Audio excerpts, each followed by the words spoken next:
Poland का D visa जो कि एक वर्क वीजा होता है, अब आप बहुत आसानी से अपने होम कंट्री से ये वीजा अप्लाई कर सकते हैं। जो सबसे बड़ा प्रॉब्लम था इंडिया पाकिस्तान में लोगों को, वो था कि पोलैंड की एम्बेसी से अपॉइंटमेंट नहीं मिलती। तो फ्रेंड्स, अपॉइंटमेंट का भी सारा चक्कर खत्म हो गया है। किसी एजेंट को अपने 1 रुपया पे नहीं करना, इजी और फ्री अपॉइंटमेंट्स अब आपको मिलेंगी, और वो भी ज्यादा दूर की नहीं। आज अप्लाई करें तो 15 से 20 दिन बाद की आपको अपॉइंटमेंट मिल जाएगी बिल्कुल फ्री में। उसका भी तरीका बताऊंगा। ये पोलैंड का डी वीजा क्या है, कितने टाइम का मिलता है, कितनी फीस लगती है और क्या क्या डॉक्यूमेंट्स रिक्वायर्ड होते हैं, ये भी बताऊंगा। पोलैंड की कैंडी फैक्ट्रीज में बहुत सी वैकेंसीज ओपन हो गई हैं नॉन ईयू नेशनल्स के लिए। हेल्पर से लेके स्किल्ड सभी लोगों के लिए जॉब्स हैं कैंडी फैक्ट्रीज में। वो भी आपके साथ शेयर करूंगा।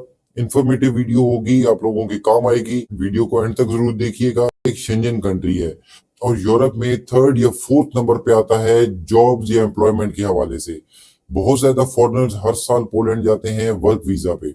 मैंने पहले भी पोलैंड पे कई वीडियोस बनाई हैं, लेकिन मैक्सिमम कमेंट्स यही आते हैं कि एम्बेसी से अपॉइंटमेंट नहीं मिलती वीजा के लिए। तो फ्रेंड्स, एम्बेसी अपॉइंटमेंट का पूरा झंझट आपके सर से खत्म हो गया है। तो अपॉइंटमेंट कैसे मिलेगी ये भी हम आगे चल के देखते हैं, लेकिन पहले इस डी वीजा के बारे में सुन लीजिए। फ्रेंड्स, ये एक परमानेंट वीजा होता है जो कि मिनिमम 1 साल का आपको मिलता है, और इस वीजा पे आप पोलैंड में स्टडी कर सकते हैं, वर्क कर सकते हैं, या लॉन्ग टर्म फैमिली विजिट भी कर सकते हैं। स्टडी और लॉन्ग टर्म फैमिली विजिट, इन दोनों के लिए सेपरेट डॉक्यूमेंटेशन है, लेकिन हम बात कर रहे हैं वर्क वीजा की। वर्क वीजा के लिए भी आपको ये डी वीजा ही मिलता है, जिसपे आपको काम करना अलाउड होता है। तो फ्रेंड्स, आपके सामने वीजा एप्लीकेशन फॉर्म, एक फोटोग्राफ, आपका passport, photocopy of your national ID या आधार कार्ड जो इंडिया में रहते हैं उनके लिए। अगर कभी पहले आपका कोई वीजा रिफ्यूज हुआ है पोलैंड का, तो उसका रिफ्यूजल लेटर भी आपने साथ में लगाना है। और उसके बाद बहुत important requirement, formal work permit, जो कि पोलैंड में लेबर मिनिस्ट्री है उससे इशू होगा on the request of an employer. अब आपको एक वर्क परमिट चाहिए ये डी वीजा अप्लाई करने के लिए, जो कि एम्प्लॉयर की रिक्वेस्ट पे इशू किया जाता है। वीडियो में कुछ मैं छुपा के बात नहीं कर रहा, कोई भी ऐसी हिडन चीजें नहीं रखूंगा जो कि बाद में आपको पता चले और आप लोग मुझे गालियां दें। तो इसलिए सारी चीजें क्लियरली बताऊंगा और समझाऊंगा कि कैसे आपने ये रिक्वायरमेंट्स को पूरा करना है। अब आपको ये वर्क परमिट फ्रेंड्स कैसे मिलेगा, तो जो वीडियो के स्टार्ट में मैंने आपको बात की थी कि कैंडी फैक्ट्री जॉब्स में आपको वर्क परमिट्स मिल सकते हैं पोलैंड के, क्योंकि ये जॉब्स नॉन ईयू नेशनल्स के लिए, आप लोगों के लिए ओपन की गई हैं, जिनमें वर्क परमिट एम्प्लॉयर्स की तरफ से आपको मिल रहा है। क्लियरली उसमें कंपनीज ने बता दिया है कि आपको वर्क परमिट कंपनी की तरफ से मिलेगा। तो ये रिक्वायरमेंट आपकी पूरी हो जाएगी आसानी से। और साथ ही एक इनविटेशन लेटर एम्प्लॉयर से, तो ऑफ कोर्स वर्क परमिट के साथ आपको एक इनविटेशन लेटर भी दिया जाएगा कंपनीज की तरफ से। और उसके बाद नेक्स्ट रिक्वायरमेंट है आपके वर्क एक्सपीरियंस सर्टिफिकेट्स, और फिर आपका एनओसी, जिस भी कंपनी में आप अभी जॉब कर रहे हैं वहां से एक एनओसी लेटर आपने लेना है। अगर जॉब नहीं कर रहे तो इसकी जरूरत नहीं है। आपका एयर टिकट होगा, और उसके बाद आपकी ट्रेवल इंश्योरेंस। अब फ्रेंड्स, ट्रेवल इंश्योरेंस की भी बात सुन लीजिए। ये ट्रेवल मेडिकल इंश्योरेंस आपके 30,000 यूरो की कॉस्ट को कवर करने के लिए होती है।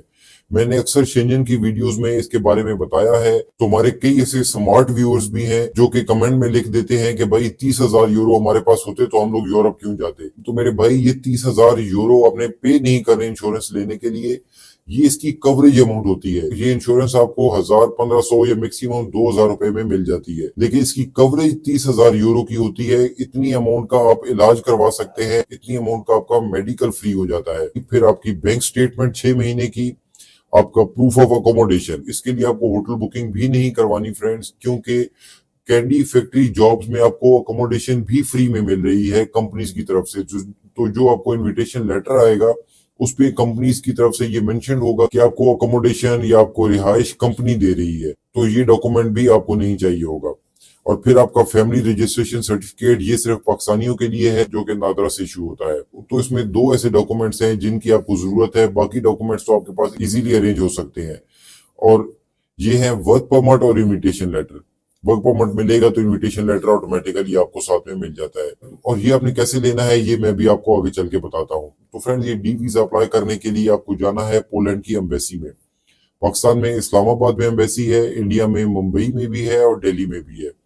लेकिन जहां पे भी आप जाएंगे आपको अपॉइंटमेंट की जरूरत होगी। और अपॉइंटमेंट लेने के लिए पाकिस्तान में तो एक ट्रेंड है कि कोई भी छोटे सा काम होता है तो एजेंट्स के पीछे जाते हैं, उनको कहते हैं कि भाई हमसे पैसे ले ले और हमारा ये काम कर दे। तो अपॉइंटमेंट के लिए भी एजेंट्स ने बहुत दिहाड़ियां लगाई हैं पाकिस्तान में, लेकिन नो मोर दिहाड़ीज। अब आप अपनी फ्री में खुद अपॉइंटमेंट बुक कर सकते हैं पोलैंड की। तो फ्रेंड्स, पोलैंड गवर्नमेंट की ऑफिशियल वेबसाइट पे अपॉइंटमेंट के लिए उन्होंने क्लियरली बता दिया है कि ई कॉन्सुलेट सिस्टम एक उन्होंने लॉन्च किया है, इलेक्ट्रॉनिक कॉन्सुलेट सिस्टम, जो कि कॉन्सुलेट से रिलेटेड होता है। वहां पे आपने ऑनलाइन जाना है और वहां पे अपनी अपॉइंटमेंट बुक करनी है। ई कॉन्सुलेट की वेबसाइट पे जाएंगे, अपना कंट्री से आप सिलेक्ट करेंगे, इंडिया या पाकिस्तान जो भी है। उसके बाद अपनी एम्बेसी सिलेक्ट करेंगे, आपने खुद को रजिस्टर करना है, फॉर्म फिल आउट करना है, उस फॉर्म को आपने प्रिंट करना है और आपके सामने अपॉइंटमेंट की डेट्स भी आ जाएंगी। तकरीबन 15-18 दिनों बाद की आपको अपॉइंटमेंट इजीली मिल जाएगी। इसके लिए लिंक आपको डिस्क्रिप्शन में दे दिया है। और आपने परेशान नहीं होना अगर आपसे ये बुक नहीं होती या इसका प्रोसेस समझ नहीं आता, तो इसके ऊपर मैं already video record appointment book करने का पूरा प्रोसेस उसमें करके आपको बताया है कि कैसे आपने ये अपॉइंटमेंट बुक करनी है। कोई आपको दिक्कत और परेशानी नहीं होगी, किसी एजेंट को आपने 1 रुपया पे नहीं करना। और जो एम्बेसी की फीस है डी वीजा के लिए वो है 135 यूरो, और आपने ये मुझे नहीं देने, एम्बेसी को देने हैं, तो कोई परेशानी नहीं होगी किसी को ये पेमेंट करने में। 135 यूरो पे करके आप अपनी वीजा एप्लीकेशन सबमिट करवाएंगे। इसका प्रोसेस टाइम टोटल 15 दिन है और आपको डी वीजा ग्रांट हो जाएगा, क्योंकि आपके पास ऑलरेडी एक वर्क परमिट है जो कि पोलैंड की मिनिस्ट्री ऑफ लेबर ने ही इशू किया है। अब आते हैं वर्क परमिट पे। ये वर्क परमिट लेना भी अब काफी आसान हो गया है। पोलैंड की बहुत सी रिक्रूटमेंट एजेंसीज हायरिंग करती हैं नॉन ईयू नेशनल्स की। और जो मैंने आपको कैंडी फैक्ट्री जॉब्स के बारे में बताया है, वो अभी देख लीजिए कि candy factory helpers, sales associate, candy factory और कन्फेक्शनरी वर्कर्स, ये 3 डिफरेंट टाइप्स ऑफ जॉब्स हैं कैंडी फैक्ट्रीज में। इसमें भी 50+ वैकेंसीज अवेलेबल हैं। सेल्स एसोसिएट की 7 वैकेंसीज हैं और कैंडी फैक्ट्री हेल्पर्स की भी 50+ वैकेंसीज हैं। अब इसमें जो मिनिमम सैलरी फ्रेंड्स आपको दी जा रही है वो है कैंडी फैक्ट्री हेल्पर की सैलरी, जो कि 1050 यूरो मंथली है। इसमें आपको अकोमोडेशन फ्री मिल रही है, ट्रांसपोर्टेशन फ्री मिल रही है, कोई एजुकेशन, आइल्स, डिग्रियां कुछ जरूरत नहीं है आपको, एक्सपीरियंस भी नहीं चाहिए। EU WP RP support provided, EU work permit हो गया। और ये RP क्या है पता नहीं, अगर आप में से किसी को पता है तो कमेंट में जरूर बताइए कि ये RP का क्या मतलब है।